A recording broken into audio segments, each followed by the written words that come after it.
안녕하세요. 춘천 안마음교회 김일주입니다. 저는 소아마비로 태어나서 어릴 때부터 친구들과 주위 사람들로부터 놀림을 많이 받았습니다. 그래서 사람들을 점점 멀리하며 두려워했던 제가 복음으로 기쁘고 힘있게 살게 된 간증을 나누고자 합니다. 부모님은 저를 낳고 아들이라고 무척 기뻐하셨어요. 그런 제가 돌이 지나고 두 돌이 되어도 걷지를 못하는 거예요.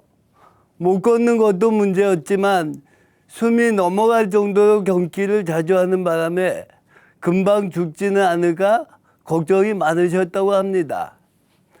좋아질까 하여 용하다는 침 선생님은 다 찾아다니고 몸에 좋다는 약은 다 먹였다고 하더라고요. 그 시절 매우 비싼 산삼도 먹었다고 합니다. 그렇게 부모님의 정성으로 3살이 넘어가면서 조금씩 걷게 되었어요. 그런데 문제는 걷게 되었지만 다리를 심하게 저는 거예요. 초등학교에 입학을 하게 되었는데 한 학급에 60명이 넘었고 우리 학년만 400명이 넘는 큰 학교였어요. 초등학교 때는 다리를 심하게 저어서 많은 아이들이 다리병신이라 놀려대었고 그 당시 다리 밑에 사는 거지가 있었는데 그 사람도 저처럼 다리를 저는 사람이었어요. 저를 그 거지와 똑같다고 놀려대는 아이들도 있었습니다. 어릴 때는 지금보다 훨씬 더 말이 어눌하고 느려서 친구들이 따라하며 놀려댈 때는 정말이지 죽고 싶었습니다. 그래서 발음이 좋아질까 하여 볼펜을 입에 물고 책을 읽기도 하고 녹음을 하며 고쳐보려고 무던히도 애를 썼지만 헛수고였어요. 친구들에게 마음을 얻어볼까 하여 학용품과 먹을 것을 사주기도 했지만 그때뿐이었어요. 저는 정말 뭐든지 느렸어요.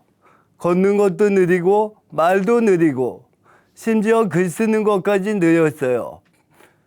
남들보다 뭐든 느리고 빨리 하지 못하다 보니까 뭐든지 악착같이 해서 다른 사람을 이겨야겠다는 투쟁심이 생기게 되었고 완벽하게 해야 된다는 강박관념도 생기게 되었어요. 학교에서 받아쓰기 시험을 보았는데 글씨를 늦게 쓰다 보니까 밀려서 쓰게 되면서 10점을 맞게 되었어요. 집에 와서 얼마나 대성통곡을 하였는지 부모님과 함께 학교의 담임 선생님을 찾아가게 되었고 선생님 앞에서 저 혼자 아주 천천히 받아쓰기를 해서 100점을 맞고 난 후에야 집에 돌아가게 되었습니다. 그리고 초등학교 3학년 때인가 계속 놀려대는 저보다 덩치가 훨씬 큰 친구에게 그러지 말라고 얘기했다가 싸우게 되었고 심하게 얻어맞으면서도 결국은 그 친구의 코피를 내고야 싸움을 그쳤어요. 하루는 통장님이 저에게 장애인 복지 카드를 만들라고 집에 찾아왔어요. 장애인이라고 인정하고 싶지 않았던 저의 힘든 마음을 알고 해줬던 할아버지께서 우리 집엔 그런 사람 없다고 호통을 치시며 쫓아내셨던 적도 있어요. 그때 말씀은 안 드렸지만 그런 할아버지가 너무 고마웠어요. 고등학교 때 자격증 시험을 붙었을 때도 운전면허증을 딸 때도 피나는 연습 끝에 100점으로 통과했어요. 그 누구에게도 지지 않으려는 마음들이 결국은 다른 사람들과 멀리하게 되었어요. 사람들을 만나지 않으니까 그것이 점점 사람들을 두려워하는 마음으로 바뀌게 되더라고요. 고등학교를 졸업하고 두려움을 안고 사회에 첫 발을 내딛게 되었어요. 두려움이 얼마나 큰지 도살장에 끌려가는 것처럼 느껴졌어요. 결국은 처음 회사에 들어와서 일주일도 못 버티고 그만두게 되었고 그렇게 2회사를 더 버티지 못하고 나오게 되었어요. 그러나 집안 형편이 좋지 않아서 어떻게든 다시 취직을 하고 적응을 해야 했어요. 다시 취직한 네 번째 직장에서는 적응하기에 온갖 노력을 기울이게 되었어요. 술, 담배를 전혀 하지 못했던 저는 사람들과 어울리기에 술과 담배를 배우기 시작하였고, 결국엔 술이 없으면 안 될 정도로 주일 빼고는 거의 매일 마시다시피 했어요. 전봇대를 끌어안고 잔 적도 있었고, 음주운전으로 차량 세대를 막는 일도 있었어요. 그리고 모르는 사람 등에 엎여서 집에 간 적도 여러 번 있었고요. 술로 인해서 다른 사람과의 관계는 힘들었지만 술을 좋아하는 또래 친구들과 친하게 지내게 되었고, 결국엔 애주애라는 개모임을 만들어 매일 술로 시간을 보냈습니다. 그 친구들은 술을 같이 먹으면서 제 부족한 모든 것을 이해해 주었습니다. 그렇게 직장 생활을 하던 중 정말 한눈에 뿅가 정도의 이쁜 여자를 만나게 되었어요. 용기 있게 좋아한다고 고백한 후에 한번 차이기도 했지만 어렵게 사귀게 된 그녀에게 전 모든 것을 쏟아부었어요. 그녀를 정말 사랑했고 무엇을 해주어도 아깝지가 않았습니다. 먹고 싶다는 거 다 사주고 가고 싶다는 곳에 다 데려가주고, 고모에게 참 미안했지만 그 당시 저보다 운전을 잘했던 고모가 차 좀 빌려달라고 해도 절대 빌려주지 않았는데, 장롱면허했던 여자친구에게는 고민 없이 차 키를 주었습니다. 그랬다가 결국은 차 미션을 교환해야 했습니다. 여자친구와 사귀면서 1년 반의 시간이 흘렀을 때 고모와 말씀으로 교제를 하게 되었는데 저는 충격을 받았어요.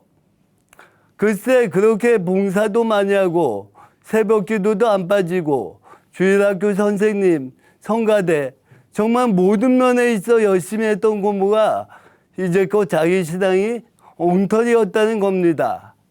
저는 멘붕이 왔어요. 그렇지만 저의 그런 고민도 잠시였어요. 어느 정도 회사에서도 인정을 받은 상태고 애주의 친구들도 있고 무엇보다 좋아하는 여자친구도 옆에 있었으니까요. 신앙에 대한 간절함은 없었어요. 그런데 고모가 계속 저에게 복음을 얘기하면서 저의 신앙이 엉터리라는 거예요.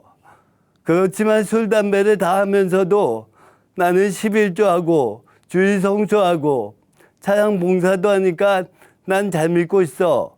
스스로 위안하면서 고모의 말을 무시했어요. 그런데 어느 날 고모가 마태복음 7장 말씀을 보여주었어요. 입술로 주여 주여 한다고 다 천국에 들어가지 못한다고. 예수 이름으로 귀신 쫓고 엄청난 권능을 행하고 예언까지 해도 주님은 그 사람들을 모른다고 하신다는 말씀이었습니다. 고모는 이 말씀으로 이런 사람들도 주님은 모른다고 하는데 넌 어떨 것 같니? 라고 물어보았어요. 전 다시 한번 천천히 말씀을 보았고 생각을 하게 되었어요. 생각을 하면 할수록 정말 충격이었습니다.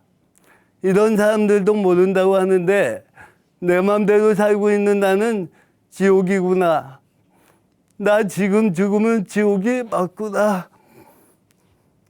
이 생각이 들자마자 마음이 낮아졌습니다. 고모, 그럼 나 이제 어떡하면 돼? 고모가 시키는 대로 다 할게. 고모는 저에게 요한복음을 제자들의 입장에서 보라고 했습니다. 전 그렇게 하겠노라고 약속을 했고 열심히 요한복음을 보기 시작했어요.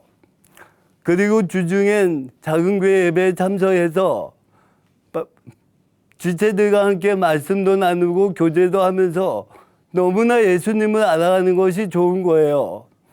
그래서 여자친구를 만나서 말씀을 보면서 좋았던 것이나 작은 교회 예배에서 좋았던 말씀을 얘기해 주기 시작했어요.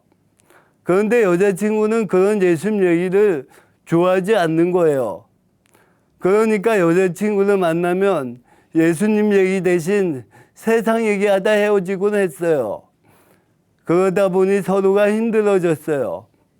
그런 제 모습을 보고 일꾼이 왜 힘들다고 물어보아서 여자친구와의 그런 상황을 얘기하게 되었고, 일꾼은 여자친구와 헤어지는 것이 좋겠다고 하더라고요. 여자친구 때문에 예수님께 가지 못하게 된다고요. 전 속으로 얼마나 사랑하는 사이인데 헤어지라고?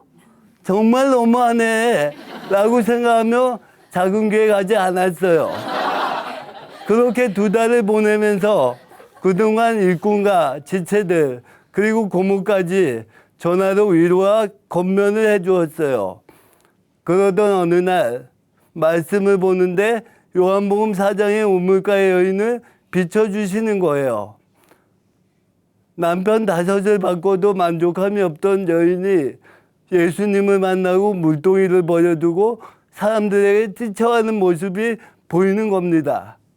그 순간 버려두고 이 4글자가 선명하게 마음에 비치는 겁니다. 그래, 영원한 것을 위해 내가 놔야 하는 것이구나.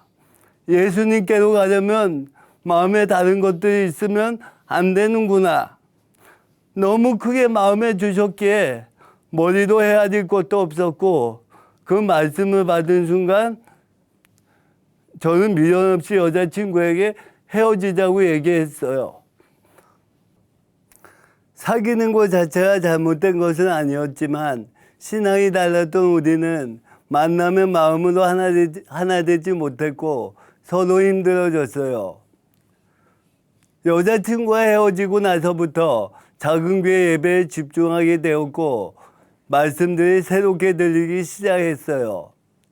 하나님의 은혜로 좋지 않던 모든 것이 끊어졌고 예수님께서 저를 위해 십자가에서 어떠한 고통으로 죽으셨는지 알게 되면서 그 사랑에 감격을 하면서 살았어요. 성경 말씀을 읽는 것이 너무나 좋았고요.